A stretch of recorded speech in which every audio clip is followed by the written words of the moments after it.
All right, we're ready for chapter 7 of the book of Hebrews. And here the author takes up the subject of Christ being a high priest that he had introduced for us in chapter 4, actually.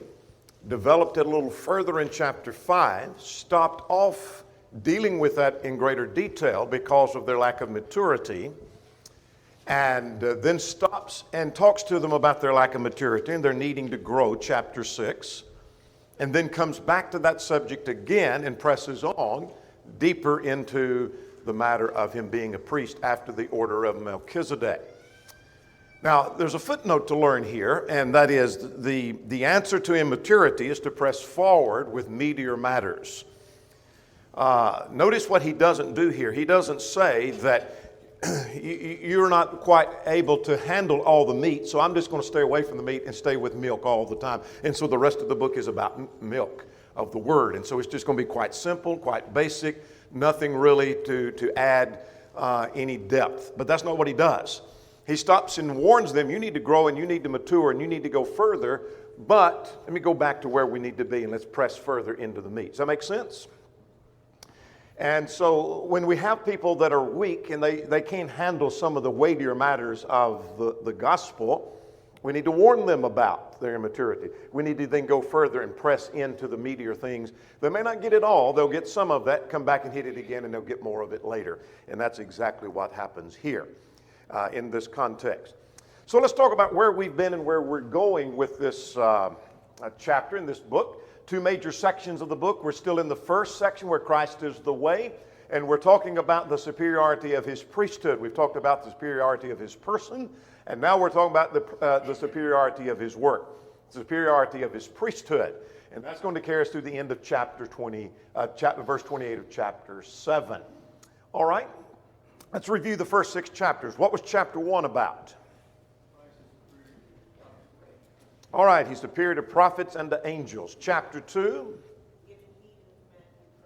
Very good. Giving heed and the humanity of Christ. Chapter 3. All right, here's one of those warning sections. We saw a little bit in chapter 2. We see more in chapter 3. Chapter 4. Yeah, very good. Chapter 5. He's a better high priest. That's where he introduced that. Actually, he introduced it at the end of chapter 4, that we have a high priest, and he can help us through our difficulties and our trials as we make our journey toward our promised land. Chapter 6 last time is an interlude. All right, encouragement to go on unto maturity, and that's where that interlude fits in chapter 6. You want to get a glimpse of chapter 10 on? Go back and read chapter 6. And that gives you a glimpse of what we're going to accomplish from chapter 10 on. Keep on keeping on. Don't give up. There is danger in throwing up your hands and quitting. Question number 1. What's the main thought of this chapter, chapter 7?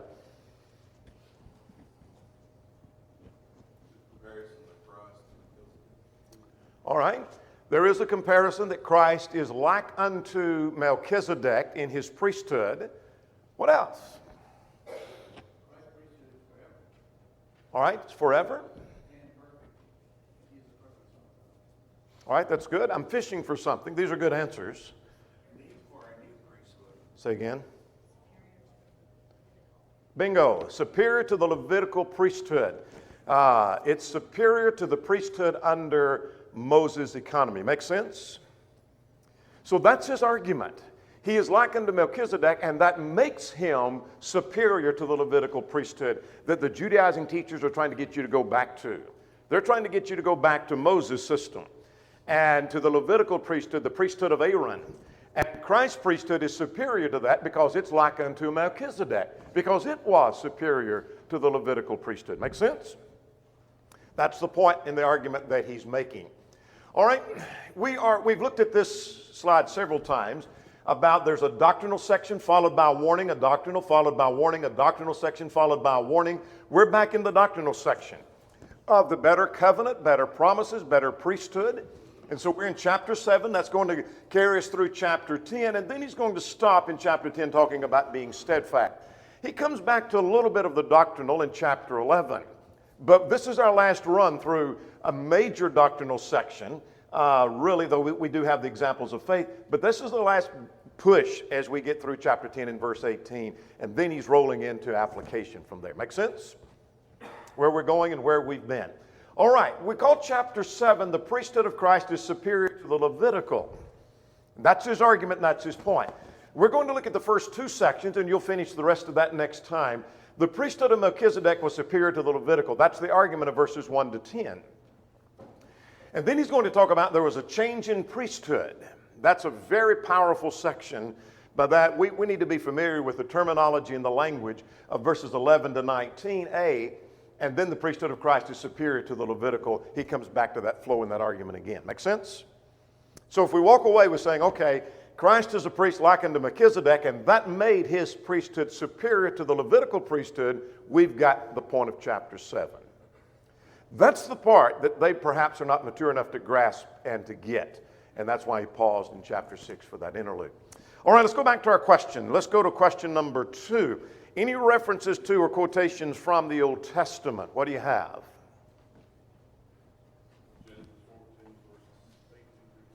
All right, there's a reference to Genesis 14. Not a quotation, but a reference to Psalm 110 and verse 4. Where is it quoted? Verse 17 and 21. Those are the direct quotations. Are there references to other things in the Old Testament? Yes.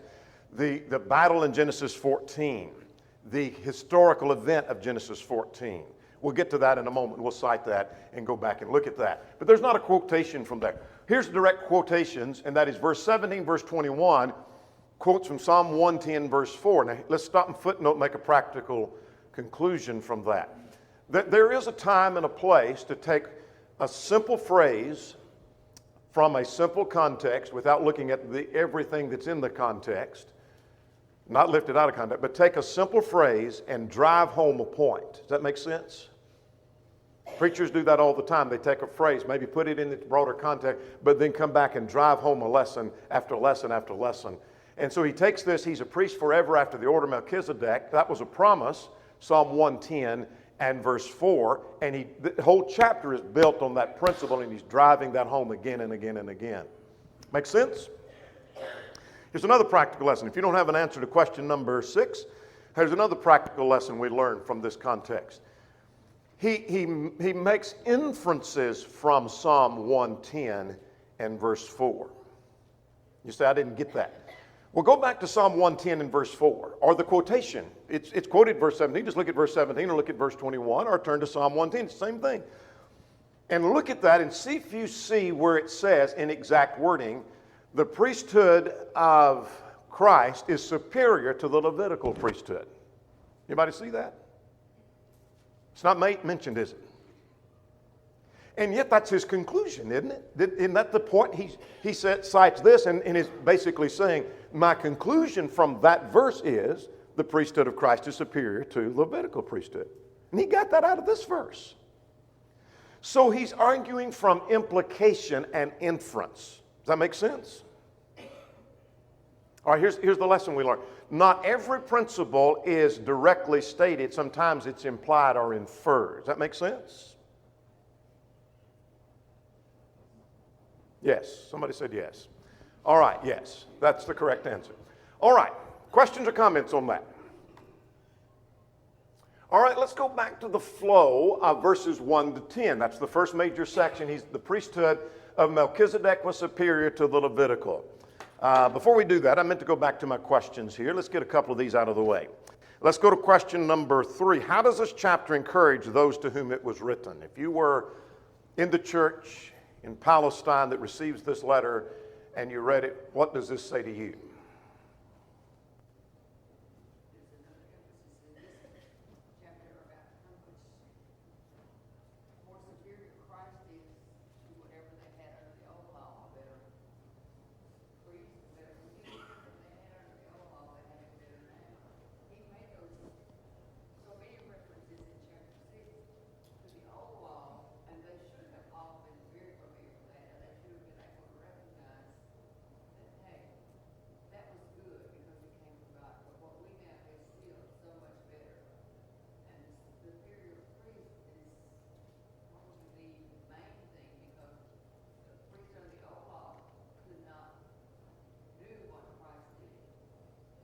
Absolutely.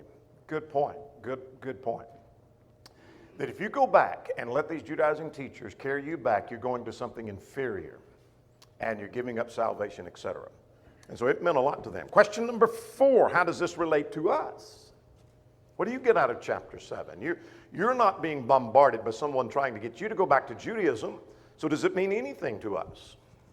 And if so, what?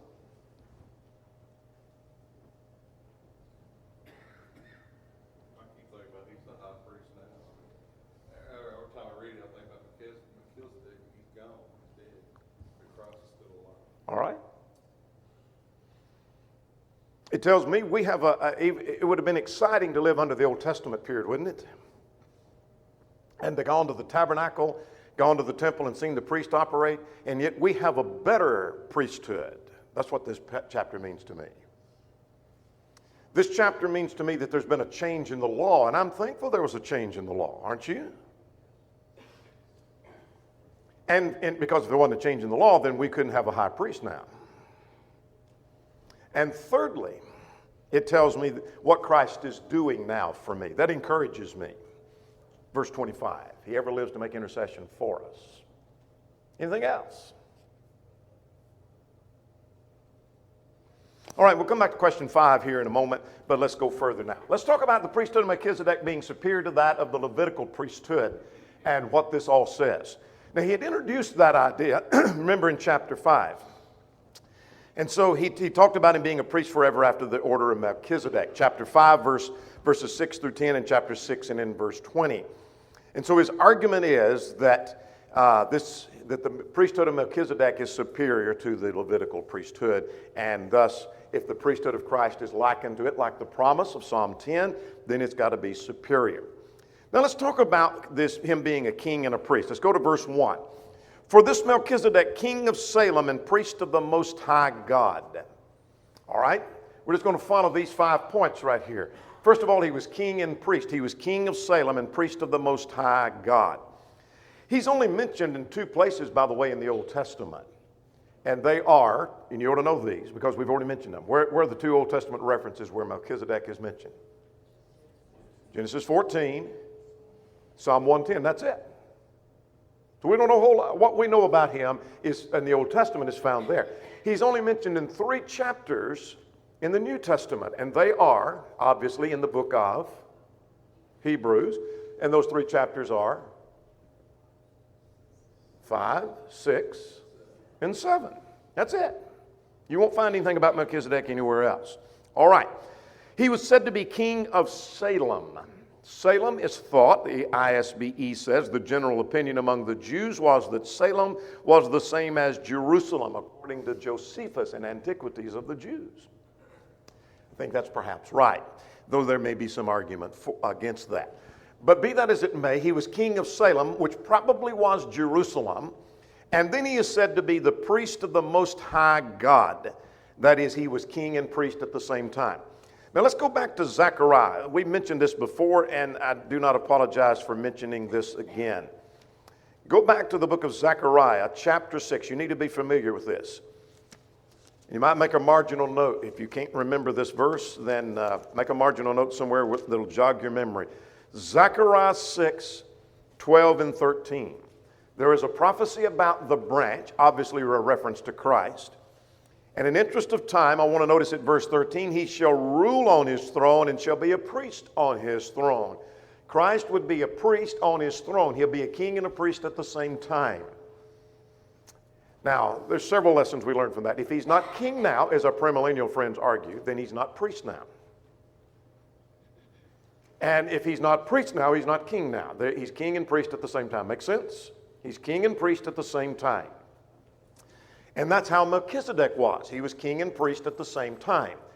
And as a footnote, we might add to that there was no one under the Levitical priesthood, there was no high priest who is at the same time that he was priest was also king.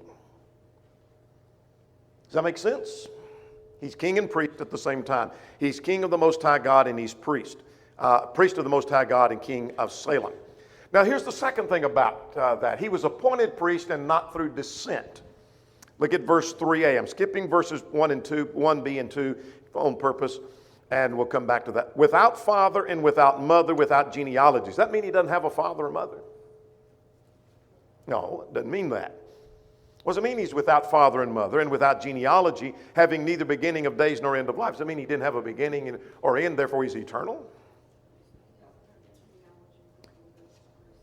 Yeah, he doesn't have the genealogy that they had. He had a father, he had a mother, but he didn't come to his priesthood through the descent of being in the right lineage. Make sense? And that was contrary to the Levitical priesthood. Just for a reference, and if you have the workbook, you have this reference in your footnote number 5 on if you're following that this morning. Ezra 2 and Nehemiah 7 both show that in the post-exile period, there were those who could not trace their lineage, and therefore, you finish my sentence, they couldn't be priests. Because they had to be able to prove they were of the lineage of Aaron in order for them to serve as priest. So you had to be a descent of Aaron. You had to be of the tribe of Levi in order to be a priest. Exodus 29, Numbers 25 shows that the high priest were the lineage of Aaron. But he did not come through descent. Now notice, I give in the workbook a quotation from Robert Milligan. He said, it's very obvious the Holy Spirit has intentionally thrown an impenetrable veil over both the birth and the death of Melchizedek, over both his parentage and his posterity, for the purpose of making him a more perfect type of Christ. I like that quotation. That is, could God have revealed who his parents were? Sure. Could he have told us who his granddaddy and his great-granddaddy and his great-great-great-granddaddy and who all of his children, grandchildren, great-grand... Yeah, God could have told us that. But we don't have any record of that. All we see is a picture. He's king and he's priest, and that's all we know about him. We don't know who his parents were. We don't know who his descendants were. We don't know anything about him.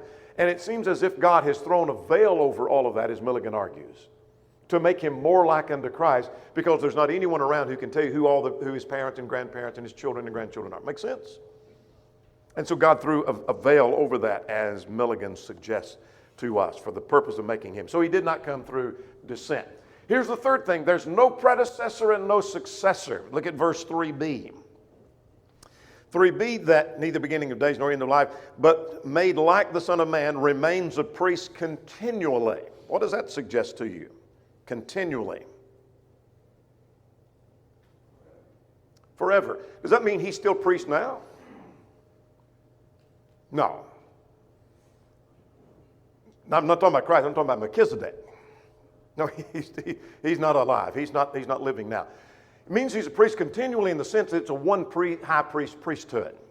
Under the Levitical priesthood, the priest died and another one became priest, and he died and another one became priest, another one died, and we just keep going.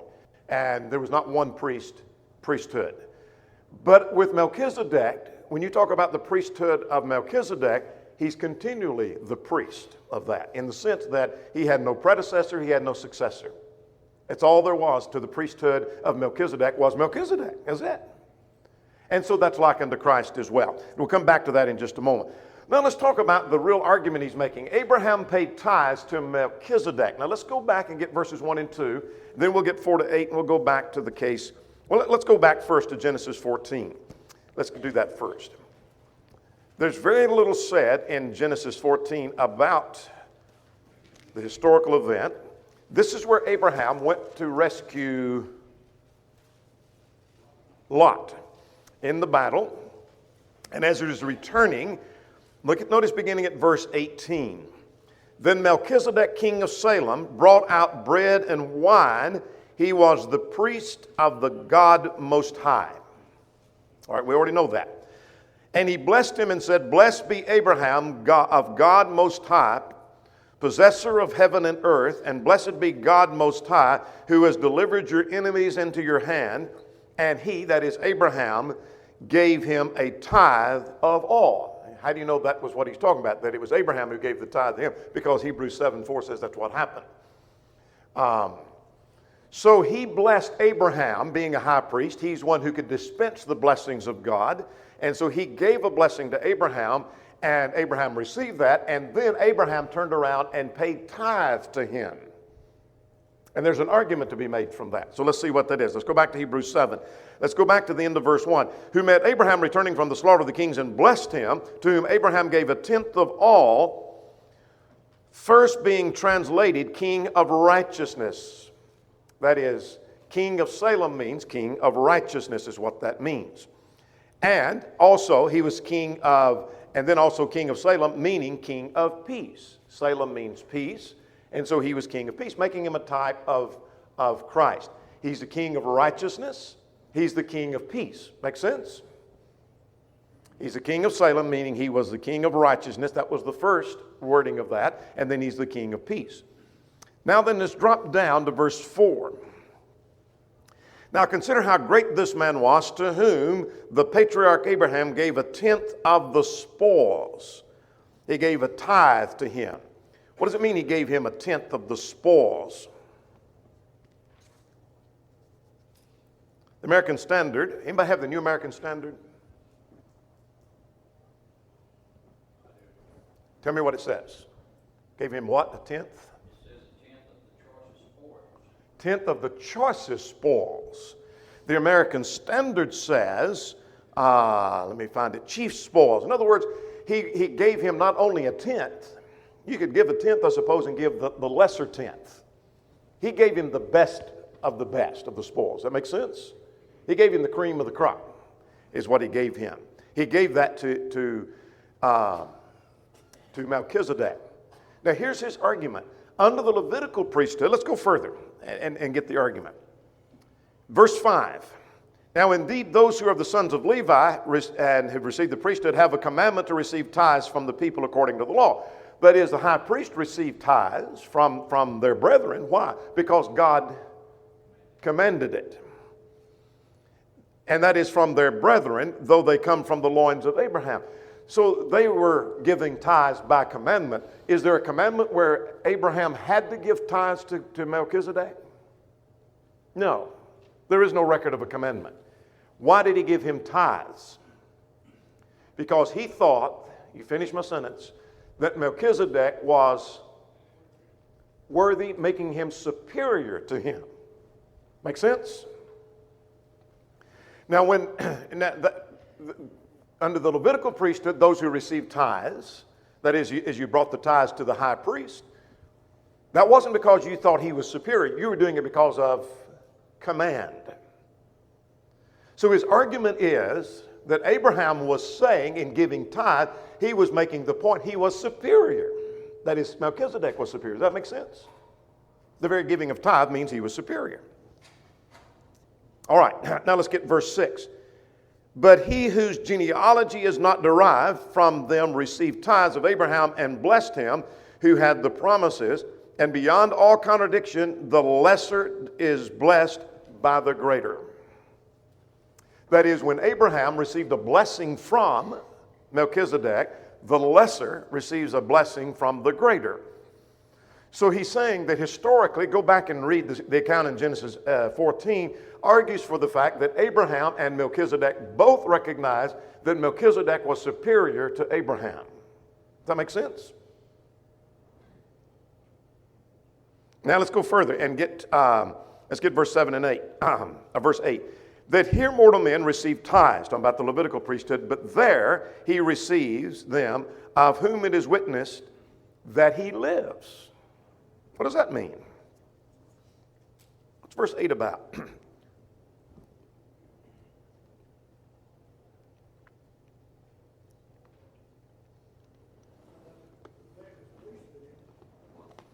I think he's talking about the Levitical priesthood, the Melchizedek priesthood. When you pay tithes to the high priest under the Levitical priesthood, the priest in time is going to die. And then another priest comes along and then he'll die. Another one comes along and he'll die.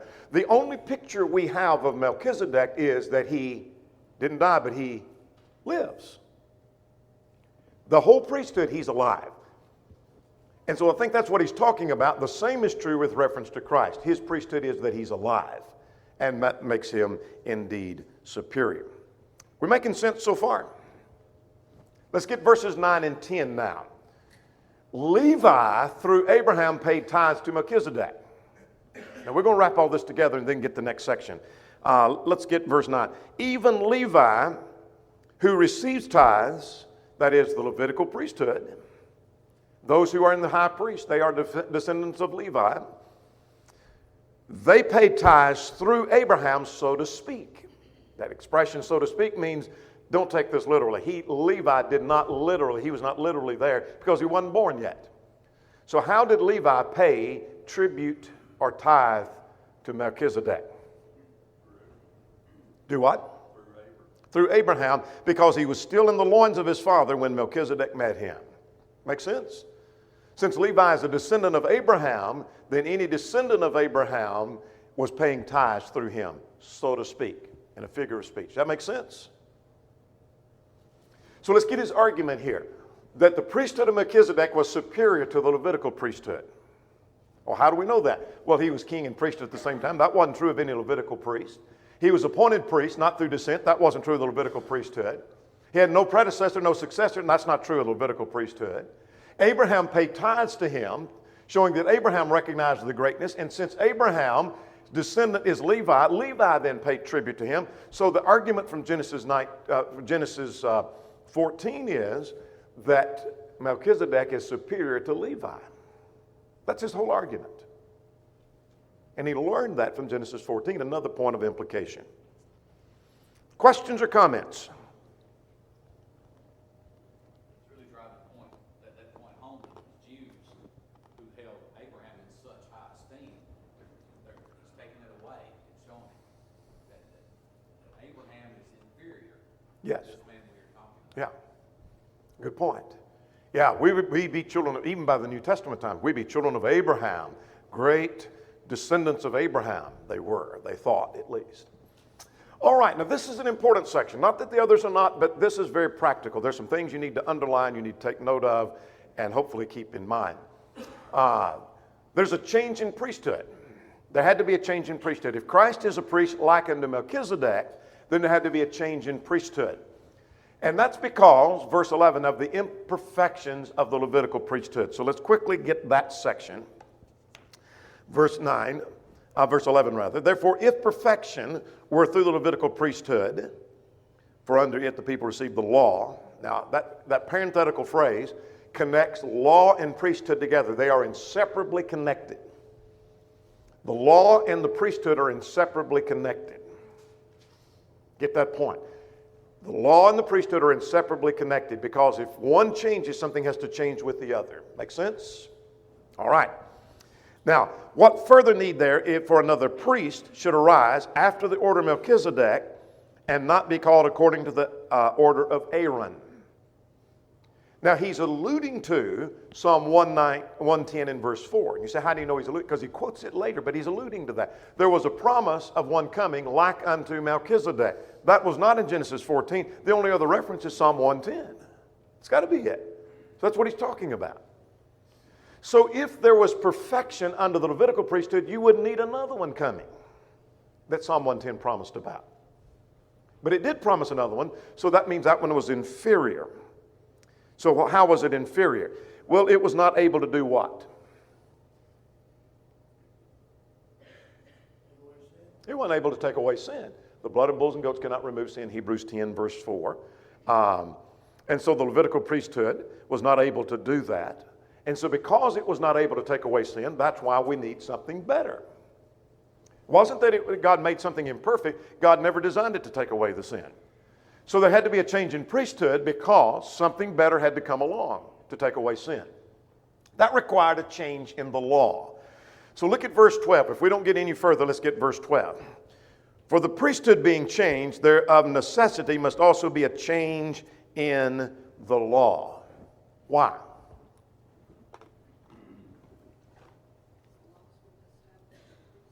Say again. Law is what established the priesthood. What else?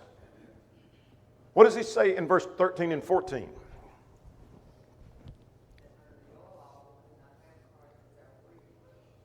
All right, exactly.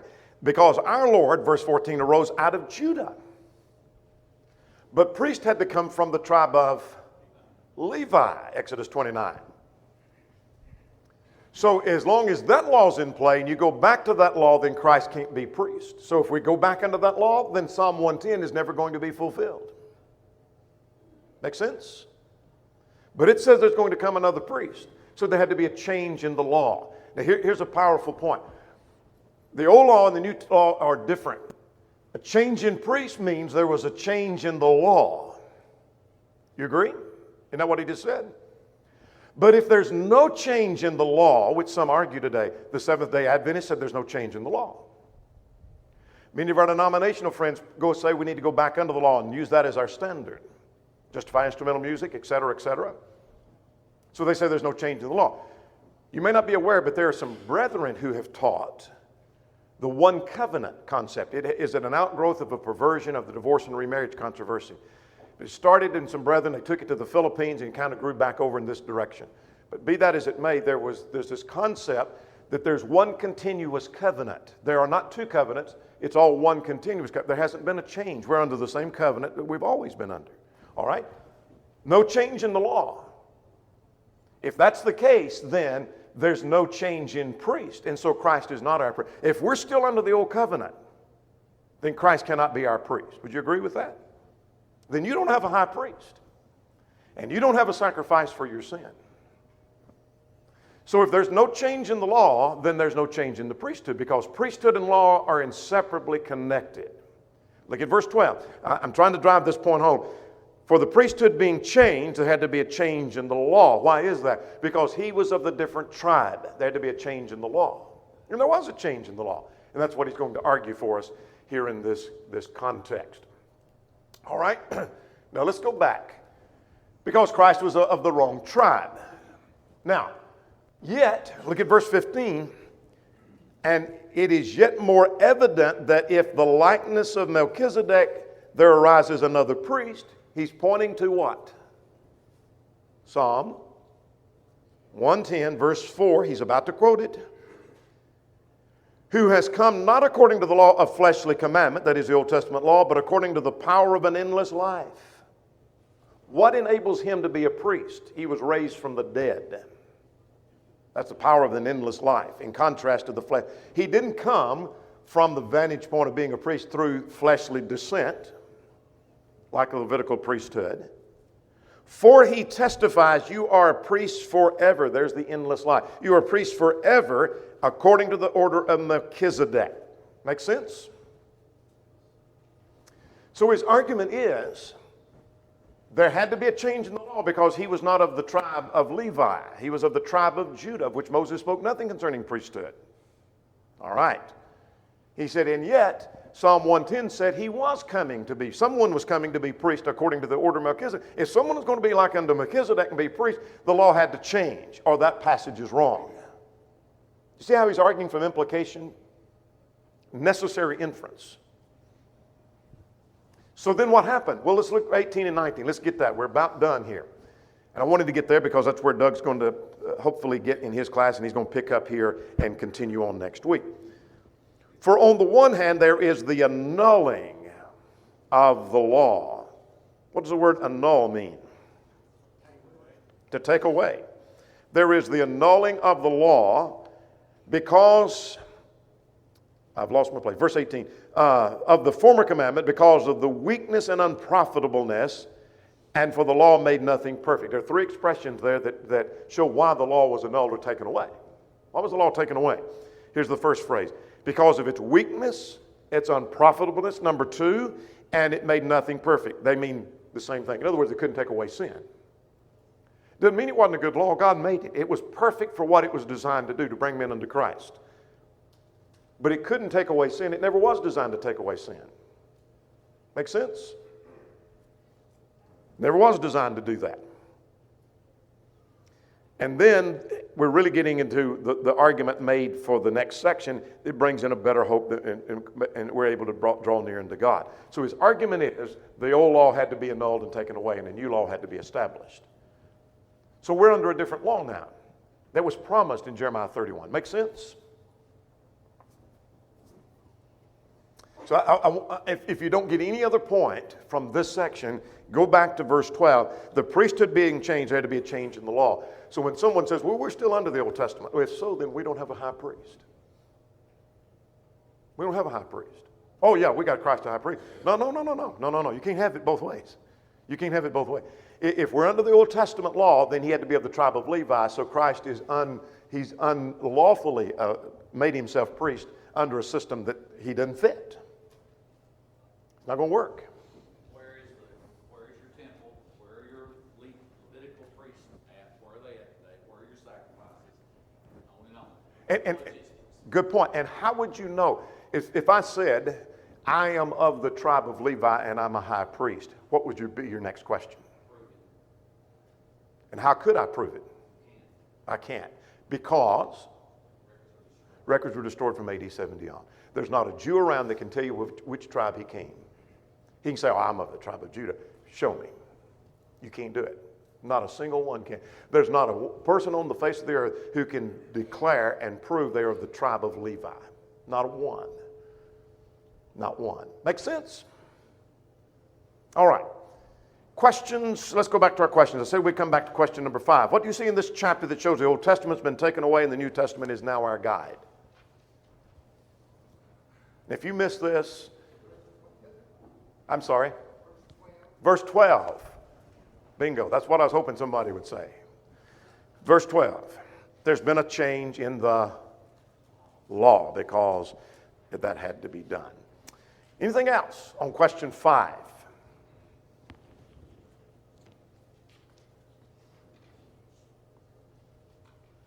Let's go to question 6 to wind this up. Practical things you learned from chapter 7, 1 to 19.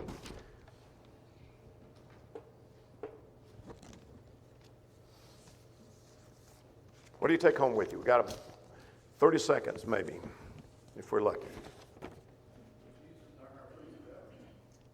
All right, he's our high priest forever. Just how much better we got it now than they did. So much better now. If we miss this point, then we haven't been listening and we haven't been paying attention to the reading of the text. That the use of reason and inference that's forced. In other words, he didn't just grab a verse out of the middle of the air and then says, I conclude from that when there's no basis for it, but there is no other conclusion to draw. There is a promise of one coming according to Melchizedek, and he has to be superior to that of to Abraham, and he argues from that from Genesis 14. Genesis 14 didn't say that, but it's implied. Psalm 110 did not say that Melchizedek is superior to Levi, but Psalm 110 implies that, doesn't it? So there's reason and inference to be learned from Hebrews 7. Anything else? One more lesson. We didn't get to that. Very good. Silence of the Scriptures. Because God was silent about him being of the tribe of Levi, it was not authorized. That needs to be driven home. Very good lesson. We'll stop there.